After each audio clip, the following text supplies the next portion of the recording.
Today's scripture that Jim just read is one of those remarkable stories which first and foremost confirms to us that in the person Jesus of Nazareth, son of Mary and the carpenter Joseph, a man who walked the dusty trails of Palestine over 2,000 years ago, in this one solitary life, God is doing something unprecedented. Something that will forever alter the course of all creation and forever change human existence. In other words, this story is big. As they say in the media world, really, really big.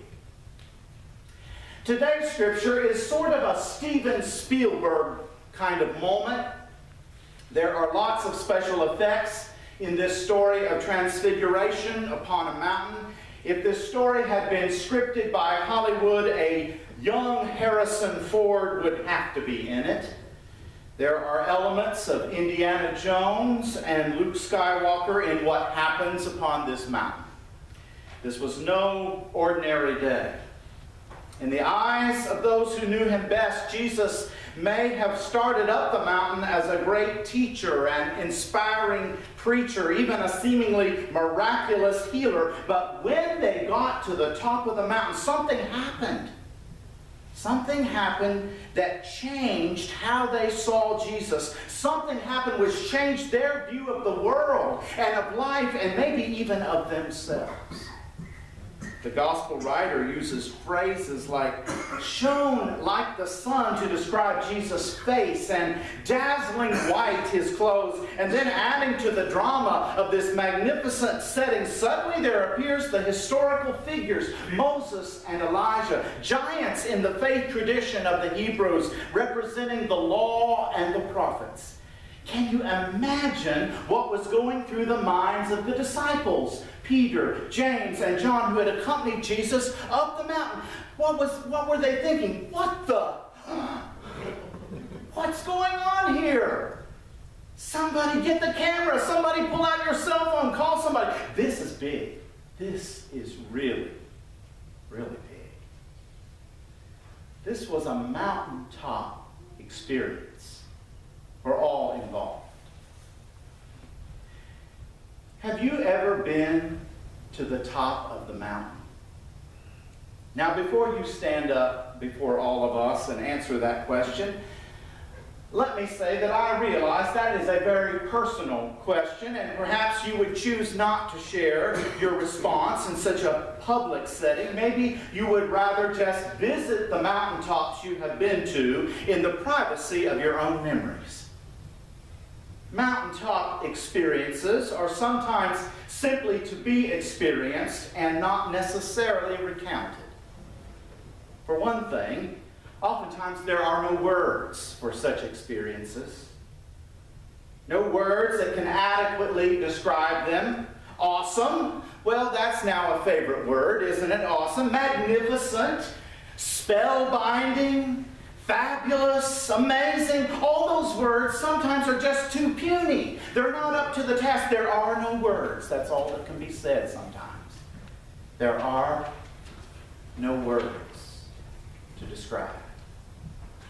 And let's face it, the recounting of the mountaintop experiences, despite our best efforts, rarely has the impact upon those with whom it is being shared as it does upon those who actually had the experience. A couple visits the Grand Canyon in Arizona for the first time, and they stand there before what has been described as one of the 7 great wonders of the world. Stand there with their mouths hanging open, trying to catch their breath, trying to take in the sights as much as possible, no words. And then they get out their Nikon and they start clicking, taking 746 photographs.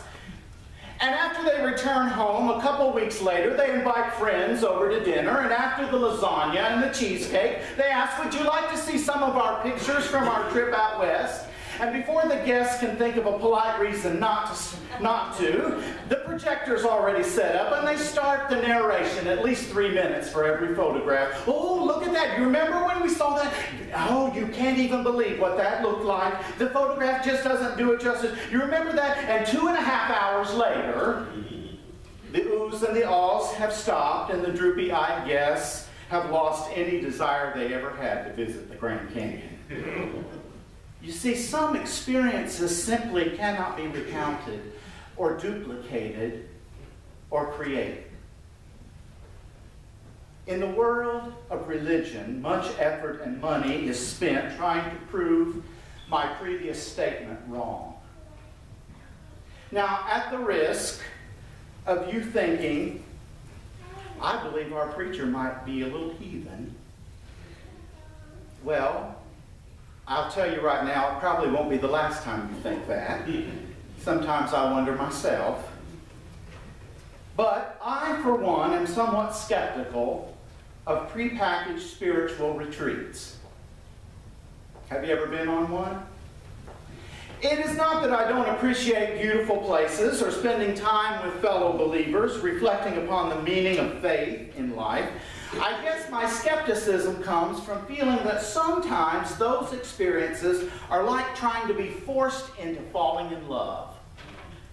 It just does not work. Jean and I went on such a retreat at the urging and invitation of a person in a previous church. She had offered to pay our way. She had been several times and sang its praises.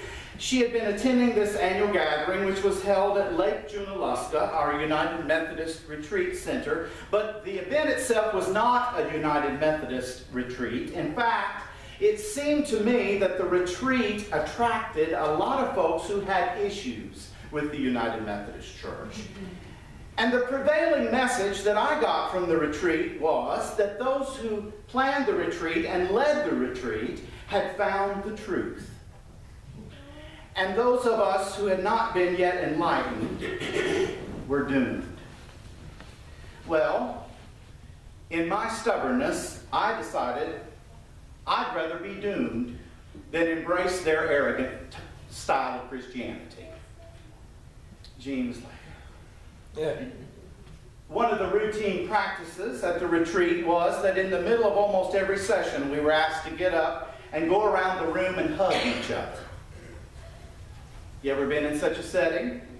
Now, don't get me wrong, I appreciate hugs. I love hugs. I just resist orchestrated hugs. It's kind of like when the family visits Aunt Elma and Uncle Rufus and the children are told, now make sure when you get in there you give them each a hug, okay? See, I don't think mountaintop experiences can be created or manufactured. They can only be discovered and experienced. Tragically, humanity's efforts over the ages to manufacture the mountaintop experience and recreate it over and over and over again has sometimes had devastating consequences. Sometimes maybe the pain of life in the valley is so pervasive and so unrelenting that folks will try almost anything to see how quickly they can get up to the top of the mountain and stay there. And there are some powerfully destructive routes to travel to that mountaintop. I do not speak from personal experience, but I've been told that there are drugs which can create such a mountaintop-like experience. I've been told that if you can imagine the most intensely pleasurable sexual experience ever, and multiply that by 1,000, that is crack cocaine the first time. But not the second time, or the third time, or the 333rd time. And life becomes for the addict one ongoing downward spiral of trying to find that first high one more time. Get back up that mountain. To the point that folks give it all away. Give it all away. Their health, their jobs, their homes, their spouses, even their children. Give them away, trying to get back up that mountain. All the while sliding downward, downward, downward, into an unspeakable abyss. The mountaintop experience cannot be created. Peter, bless his heart, as we so often say about Peter wants to stay on the mountain. Peter tries to make sense of the experience and suggests that they do something, build 3 altars, capture and hold on to this moment of in-breaking eternity. Moses and Elijah and Jesus all right there together. When's it going to happen again? Let's just stay here and keep it happening. We cannot be critical of Peter. Imagine what might have been done with this experience had it occurred in the culture of our times. Shrines would have been built, no doubt. Admission charged. Tour buses would have come through. Souvenir shops would have been set up.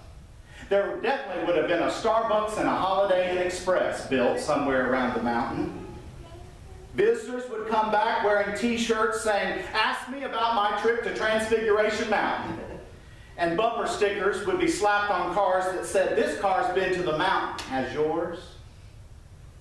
Can you imagine what we would have done with that experience?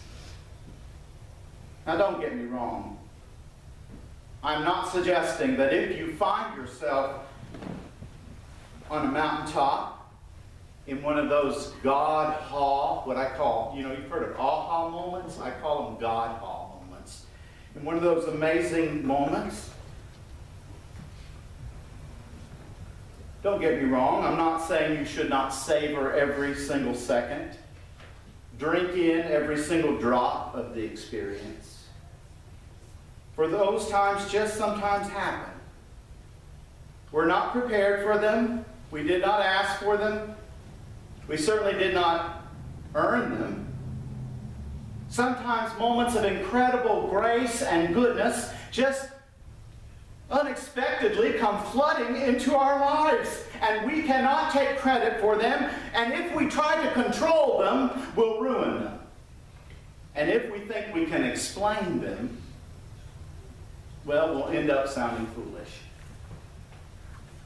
Andrew Greeley, who is a Jesuit priest and a sociologist, tells 2 stories that bear this out. First story, he says, once upon a time there was a woman, a fairly ordinary woman, who had a remarkable ability to make a positive difference in the lives of people in her family, in her workplace, and in the various communities in which she lived and worked.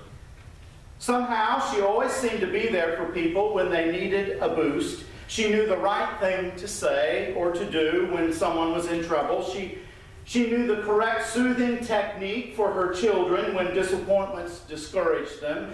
She knew how to identify and help others work through the problems that threatened to pit members of a community against each other. So one year when the local newspaper sponsored a hunt for the outstanding woman of their community, this woman's daughter and a co-worker of hers and a member of her church, unbeknownst to one another, all decided they would nominate her for the honor. Though the woman was touched by their offer, she declined to be considered. In her opinion, there was nothing outstanding about what she did. After all, she said, "I'm just following the example of my mother." Don't you like people like that? Second story. Once there was a scientist who believed nothing at all. He enjoyed especially putting down those who had near-death experiences in which they were revived after they clinically died. It was all brain chemistry, he insisted. an evolutionary adjustment for a species that was conscious of its own mortality. There was no tunnel. There was no figure in white at the end of the tunnel. There was no choice about whether to stay or come back. It was all an illusion, he said, caused by the brain chemicals that were released at the moment of death. And then he had a heart attack and was clinically dead when they got him to the hospital. However, the doctors revived him, and he reported that he indeed had gone through a near-death experience, but he says it was an illusion caused by brain chemicals. He said, I still do not believe in anything at all except for science. When we're dead, and that's that. However, he seemed less afraid of death, it was reported, than most of his atheist colleagues. And one of those colleagues asked him one day if he was not afraid that he might be wrong. Promise you won't quote me? He said. Yes. Well, I figure if the near-death experience was all an illusion, then I have nothing to lose by saying it was an illusion. On the other hand, if the person in white that the brain chemicals made me imagine is indeed real, well, there's so much love there in that place, so much love, that I have nothing to lose either, because I know I will be forgiven. So it's a good gamble. Oh, said his colleague. Even people for whom explaining things is the highest of all values, even folks like that sometimes unexpectedly end up at the top of the mountain. Did not earn it. Did nothing to deserve it. Just found themselves there. The mountaintop moments are precious. But can we even begin to recognize them and their value until we're coming down the mountain? The scripture says, the dazzling sights fade in the cloud. The voice speaks, this is my son, whom I dearly love. Suddenly, looking around, they, the disciples, no longer saw anyone with them except Jesus. As they were coming down the mountain, he ordered them not to tell anyone what they had seen until the Son of Man had risen from the dead. Coming down the mountain, the moment of spiritual transformation suddenly connects with the life that we've been given to live.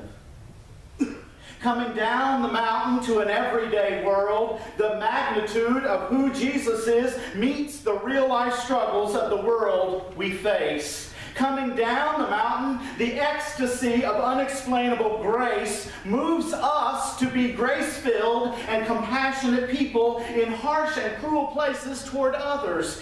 Coming down the mountain, Jesus calls his disciples to come down the mountain just as he comes down the mountain.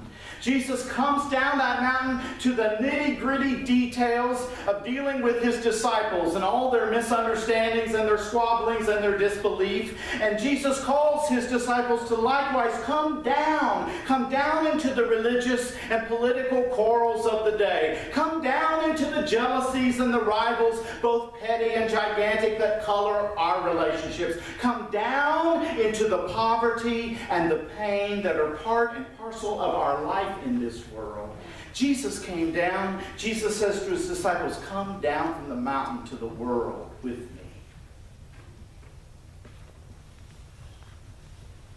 The Apostle Paul captures the essence of Jesus' descent when in his letter to the Philippians, Paul writes, though Jesus was in the form of God, he did not consider being equal with God something to exploit, but he emptied himself by taking the form of a slave and by becoming like human beings. When he found himself in the form of a human, he humbled himself by becoming obedient to